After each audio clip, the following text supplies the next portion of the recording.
नमस्कार, मेरा मध्य प्रदेश देख रहे हैं आप। मैं हूं पुनीत पाठक और सबसे पहले बात मध्य प्रदेश में जारी सत्ता संग्राम की।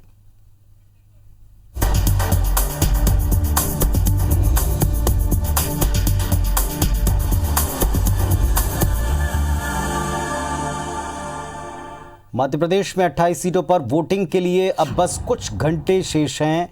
एक रात के बाद सुबह से वोटिंग शुरू होगी। 28 सीटों पर वोटिंग होनी है। उपचुनाव को लेकर निर्वाचन आयोग पूरी तरह तैयार है।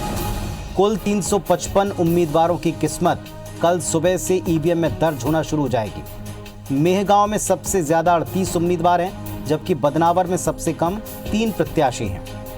सुरक्षा के पुख्ता इंतजाम है। 60,85,000 मतदाता वोटिंग करेंगे, जिसमें से पुरुष 33,73,402 हैं, जबकि महिला मतदाताओं की संख्या 29,78,267 है।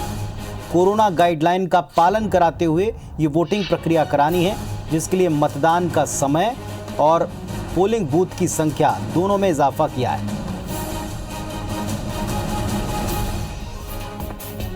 और प्रशासन पूरी मुस्तैदी के साथ में जुट चुका है, तैयार है। 3 नवंबर को पोलिंग के लिए पोलिंग बूथ के ऊपर मतदान कर्मियों के पहुंचने का क्रम शुरू हुआ। यहां से रवानगी हुई। ये 6 तस्वीरें आप देखें। ग्वालियर, इंदौर, सागर, इन तमाम जगहों पर जहां पोलिंग होनी है, वहां से पोलिंग बूथ की तरफ कार्यकर्ताओं को रवाना किया गया। वहां पोलिंग एजेंट्स को रवाना किया गया। जितने कर्मचारी हैं जो इस कार्य में लगाए गए हैं, उन सब ने पोलिंग से जुड़ी सारी सामग्री को लिया। और इसके बाद कोविड गाइडलाइन अब की बार एक नया निर्देश है, जिसका पूरी तरह से पालन करना है।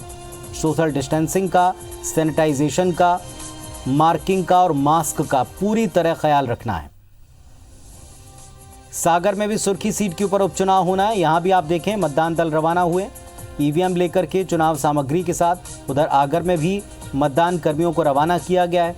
इसके अलावा तमाम उन सीटों के ऊपर जहां संवेदनशील पोलिंग बूथ हैं, उनके लिए अलग से निर्देश जारी हुए हैं। वीडियोग्राफी के जरिए, वेबकास्टिंग के जरिए उन मतदान केंद्रों पर खास ध्यान दिया जाएगा। अशोकनगर में भी जो 2 सीटें हैं, उनके ऊपर उपचुनाव होना है। यहां भी मतदान दलों को सामग्री के साथ रवाना कर दिया गया।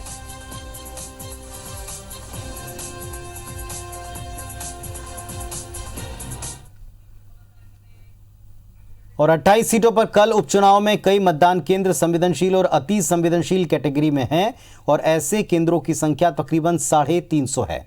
सबसे अधिक अति संवेदनशील क्षेत्र मुरैना जिले में संवेदनशील और अति संवेदनशील केंद्र बनाए गए।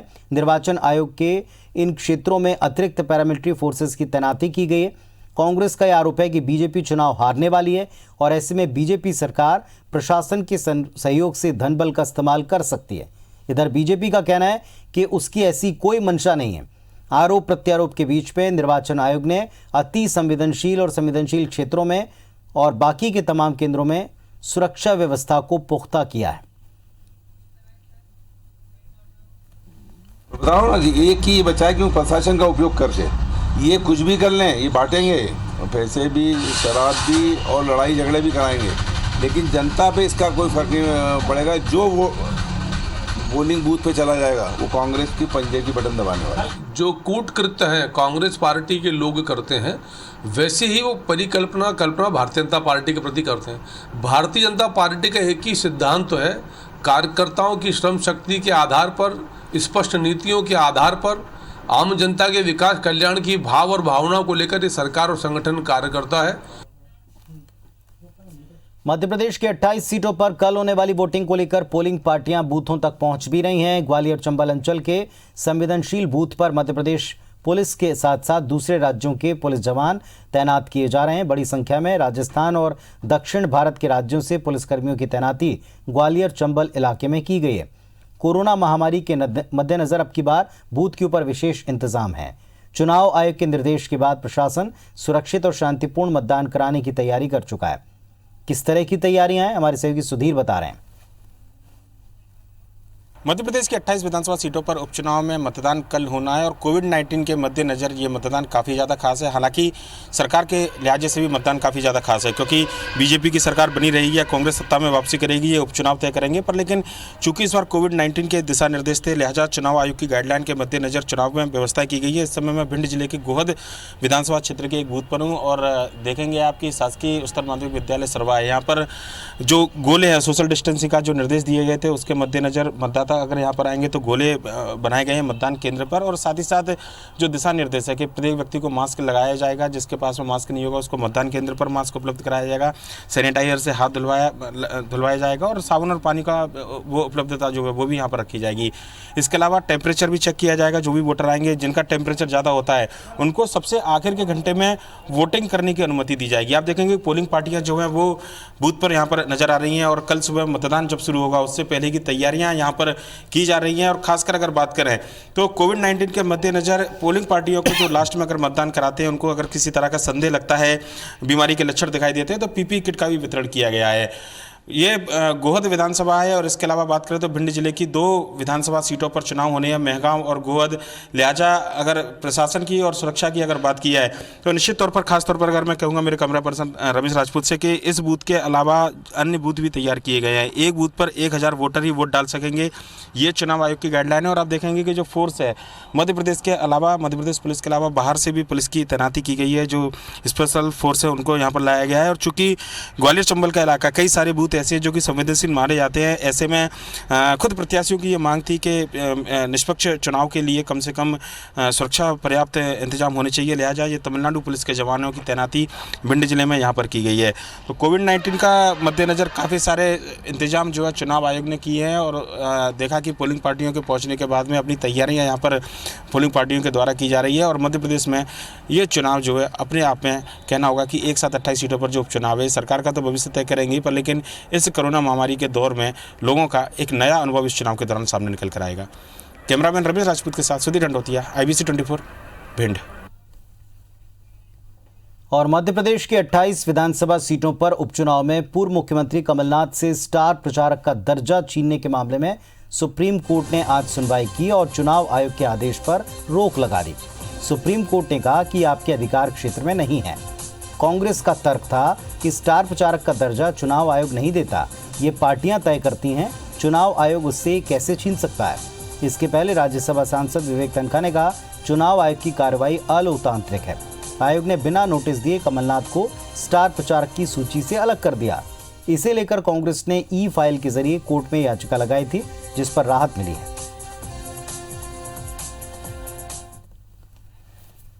तो मतदान के लिए बस अब कुछ घंटे ही शेष हैं। प्रत्याशी मतदाताओं को लुभाने के लिए प्रचार में अपनी पूरी ताकत लगा चुके हैं। मतदाताओं को शराब बांटने की सूचना पर हंगामे की स्थिति भी बनी।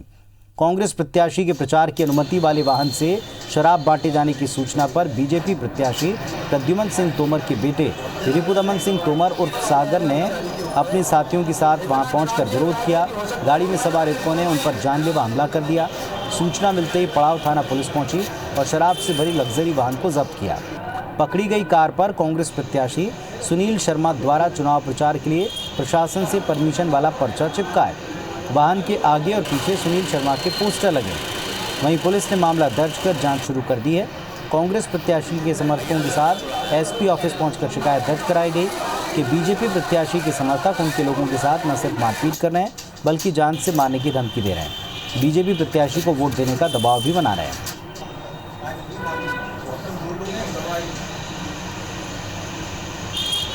कांग्रेस के प्रत्याशी और उनके साथ उनके दल के कुछ लोग यहाँ ऑफिस में आए थे। उनका ये कहना था कि उनके कार्यकर्ता है गोलू भदौरिया, उसके साथ मारपीट हुई है। इस पर से उनकी FIR थाने में दर्ज कर ली गई है।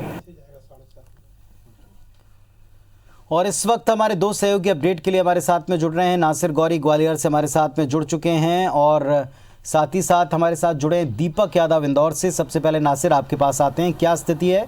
अब बस एक रात शेष है और सुबह से मतदान की प्रक्रिया शुरू हो जाएगी। माहौल कैसा है, व्यवस्थाएं कैसी हैं? देखिए कुछ ही घंटे बाकी रह गए, लेकिन उससे पहले जो चाक चौबंद व्यवस्था प्रशासन को, पुलिस के अफसरों को करना थी, वो सारी व्यवस्थाएं मुकम्मल पूरी कर ली गई है। क्योंकि ग्वालियर चंबल अंचल की 16 सीटें बेहद खास है और ऐसे में जो इस बार पोलिंग बूथ की जो संख्या है, अति संवेदनशील और संवेदनशील बूथों की संख्या पहले से बहुत ज़्यादा है। इससे पहले ना तो 2018 के विधानसभा चुनाव में इतनी संख्या देखी गई और ना ही लोकसभा चुनाव में।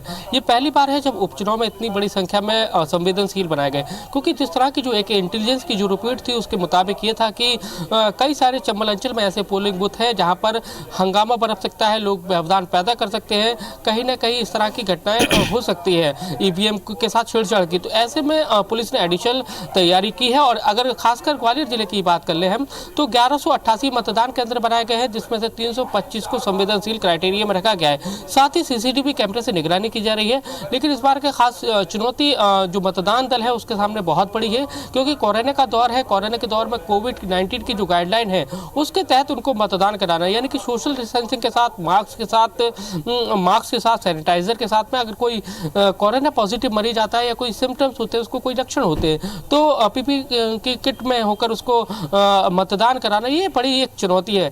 लेकिन कहा जा सकता है कि निर्वाचन आयोग ने पूरी तरह से तैयारी कर ली है और कोशिश यही है कि ज़्यादा से ज़्यादा जो वोटिंग का जो परसेंटेज है वो बढ़े। लेकिन जिस हिसाब से जो उम्मीदें हैं, शायद उतनी वोटिंग परसेंटेज ना बढ़ पाए, क्योंकि कोरोना का दौर है। ऐसे में मिडिल क्लास जो फैमिली है बहुत कम निकलती है, तो इसमें संभावनाएं कम है। लेकिन जो प्रशासनिक अफसर है, निर्वाचन आयोग के जो अफसर हैं, उन्होंने पूरी कोशिश यही करी है। लेकिन सबसे अहम बात यह है कि जो मध्य प्रदेश में ये पहली बार है जब 28 सीटों पर चुनाव हो रहे, उपचुनाव। अमूमन देखने में ये आता है कि जब कोई विधायक का निधन होता है तब उपचुनाव की स्थिति बनती है। लेकिन एक बार मध्य प्रदेश में 22 तारीख को, यानी 22 मार्च को, जिस तरह से ज्योतिरादित्य सिंधिया के समर्थकों ने भी कांग्रेस की सरकार को गिराकर दूसरी सरकार को चुना था और इस्तीफा दे दिया, तो उसके बाद ये जो कई राजनेता हैं उनके राजनीतिक भविष्य का भी ये चुनाव है। यानी कि ज्योतिरादित्य सिंधिया समेत उनके 22 समर्थक जो पहले फेज में जो उनके साथ में आए थे, उनके राजनीतिक भविष्य का चुनाव है, ज्योतिरादित्य सिंधिया के राजनीतिक भविष्य का चुनाव है। साथ ही राजनीतिक जो प्रतिष्ठा है वो केंद्रीय मंत्री नरेंद्र सिंह तोमर, BD शर्मा, इन लोगों की दांव पर लगी हुई है। शिवराज सिंह चौहान और कमलनाथ की लगी हुई है।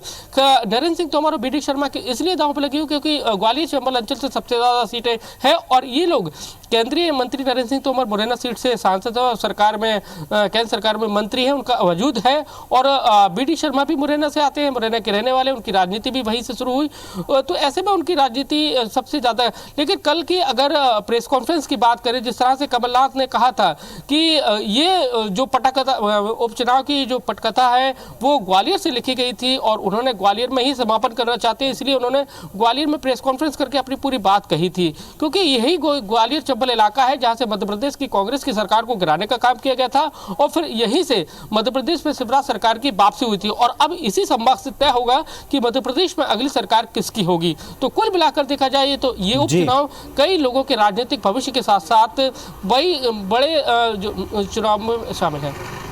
चलिए, तो ये स्थिति हमको बता रहे हैं उस अंचल की जहां से चुनाव की नौबत भी बनी है। क्या स्थिति है दीपक? वहां मालवा निमाड़ में भी माहौल काफ़ी गर्माया, बहुत ओवर हीटेड पूरा प्रचार का दौर रहा, लेकिन अब क्या स्थिति है? देखिए, बिल्कुल ठीक 12 घंटे बाद मतदान शुरू हो जाएगा और कोरोना काल में होने जा रहे इस मतदान को लेकर चुनाव आयोग ने काफ़ी व्यवस्थाएं की है। कुल 380 बूथ हैं सावेर विधानसभा में, जिसमें से 120 बूथ को अति संवेदनशील माना गया है। लेकिन जैसे जैसे चुनाव आगे बढ़ता जा रहा है, ये माना जाए कि यहाँ पर जो स्थितियाँ बन रही है कि धार विधानसभा, बदनावर विधानसभा में यहाँ पर अपराध, जो भाजपा और कांग्रेस के कार्यकर्ता भी आपस में भिड़े और इसको लेकर कांग्रेस ने आज धरना प्रदर्शन भी दिया था। तो एक तरीके से कहा जाए कि बाहुबल और धनबल की तरफ भी चुनाव बढ़ता जा रहा है और जातिगत समीकरणों को साधने के लिए भी लगातार कोशिशें यहाँ पर प्रत्याशियों के द्वारा, अलग अलग सियासी दलों के द्वारा की जा रही है। और निश्चित तौर पर जो पूरा चुनाव प्रचार रहा है वो अब काफ़ी हीटेड हो चुका है यहाँ पर। अब हालांकि डोर टू डोर प्रचार किया जा रहा है, लेकिन जो समीकरण बैठाए जा रहे हैं और जो स्थितियाँ बन रही है वो बताती है कि ये चुनाव काफ़ी गर्मा गर्मी वाला रहेगा। खासतौर पर कुछ सीटों की हम बात करें तो चाहे वो सावेर सीट हो, धार जिले की बदनावर सीट हो, इसके अलावा अन्य जो सीटें हैं, हाटपिपलिया सीट है, तो यहाँ पर भी स्थितियाँ इस तरह की बन रही है कि जहाँ पर कि कार्यकर्ता आमने सामने हो रहे हैं और एक दूसरे के खिलाफ आरोप प्रत्यारोप का दौर लगातार जारी है और कहीं जगह पर इस तरह के वीडियो भी निकलकर सामने आए जो बता रहे हैं कि प्रत्याशियों के द्वारा प्रलोभन देने की भी कोशिश की जा रही है। इसी तरीके के कुछ वीडियो सांवेर में भी निकलकर सामने आए थे, जहाँ पर साड़ी बांटते हुए कुछ युवक भी नजर आए थे, जिनके खिलाफ कांग्रेस ने शिकायत भी की है। तो एक तरीके से कहा जाए कि तमाम जो मुद्दे थे, चाहे टिकाऊ बिकाऊ का मुद्दा हो या लोकतंत्र को बचाने का मुद्दा हो, लेकिन उन सब मुद्दों से दीगर अब स्थानीय जो समीकरण है उन पर ज़्यादा फोकस किया जा रहा है कि कौन से मतदाता को किस तरीके से टारगेट किया जाए। जातिगत समीकरण बहुत ज़्यादा इन सब चीज़ों में मायने रख रहे हैं और भाजपा और कांग्रेस ने पूरी ताकत से अपने भी जितने भी बड़े नेता हैं, जो स्थानीय नेता हैं, उनको इस काम के लिए लगाया गया है और लगातार ये चीज़ें बन रही है। बन्नावर जैसी सीट पर यहाँ पर आदिवासी मतदाता करीब 60,000 मतदाता है, वहाँ पर सबसे ज़्यादा फोकस किया जा रहा है आदिवासी मतदाताओं को लेकर कि उनका रुख किस तरफ जाता है। और पिछली बार की हम बात करें तो 2018 में जो सभी 7 सीटों पर जो वोटिंग परसेंटेज रहा है वो 75% से ज़्यादा ऊपर रहा था। अब देखना होगा कि कल कोरोना काल में होने जा रहे इस मतदान को लेकर लोगों में कितना रुझान निकलकर सामने आता है। लेकिन निश्चित तौर पर जिस तरीके से चंबल क्षेत्र में चुनावी सरगर्मियाँ बढ़ी हुई है, जो चुनावी जो जोर देखा जा रहा है, ठीक उसी तरीके की स्थितियाँ मालवा निमाड़ की इन 7 सीटों पर भी है, जहाँ पर कि पूरी शिद्दत से पूरी ताकत के साथ में भाजपा और कांग्रेस प्रमुख जो दल हैं उन्होंने पूरी ताकत लगा रखी है। अब देखना होगा कि मतदाता किसके ऊपर भरोसा करता है, लेकिन निश्चित तौर पर ये चुनाव आम चुनाव से कम नहीं है और सबकी नज़रें इन्हीं पर टिकी हुई है। और लगातार जो सूचनाएं निकलकर सामने आ रही है वो ये बताती है कि प्रशासन के द्वारा सुरक्षा व्यवस्था को और बढ़ाया जा रहा है और कई जगह स्थितियों को चलिए देखना होगा कि किस तरीके से ये पूरा मतदान शुरू होता है, कितना प्रतिशत निकलता है, क्योंकि एक बड़ा सवाल मतदान के प्रतिशत पर भी निर्भर करता है। तमाम लोगों का ये मानना है कि इस समय में मतदाताओं का निकलना जरूरी है, लेकिन कितनी संख्या में निकलेंगे ये एक बड़ा सवाल है। बहुत शुक्रिया, आप दोनों नजर बनाए रखिएगा, अपडेट आपसे हम लगातार लेते रहेंगे। फरीदाबाद में निकिता तोमर के साथ हुई घटना के बाद पूरे देश में एक बार फिर लव जिहाद का मुद्दा गूंज रहा है। सीएम शिवराज सिंह चौहान ने लव जिहाद पर कहा कि लव के नाम पर अगर कोई जिहाद चलाता तो ऐसा नहीं होगा, अगर जरूरत पड़ी तो कानूनी व्यवस्था भी बनाई जाएगी। लव के नाम पर कोई जिहाद नहीं होगा और कोई हरकत करेगा तो ठीक कर दिया जाएगा और उसके लिए कानूनी व्यवस्थाएं बनाई जाएगी। मुख्यमंत्री शिवराज सिंह चौहान ने नींद को लेकर ट्वीट किया तो बयानबाजी का दौर भी शुरू हो गया। चुनाव प्रचार थमने के बाद सीएम ने ट्वीट किया कि नींद का क्या है, हमें प्रदेश की सेवा करने की ललक में आती नहीं, कांग्रेस की कभी जाती नहीं।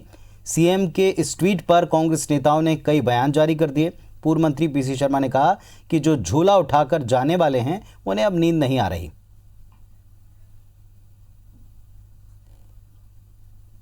इनको नींद इसलिए नहीं आ रही है जो इन्हें कहा कि झोला लेके चल दूंगा, तैयार हो जाएं।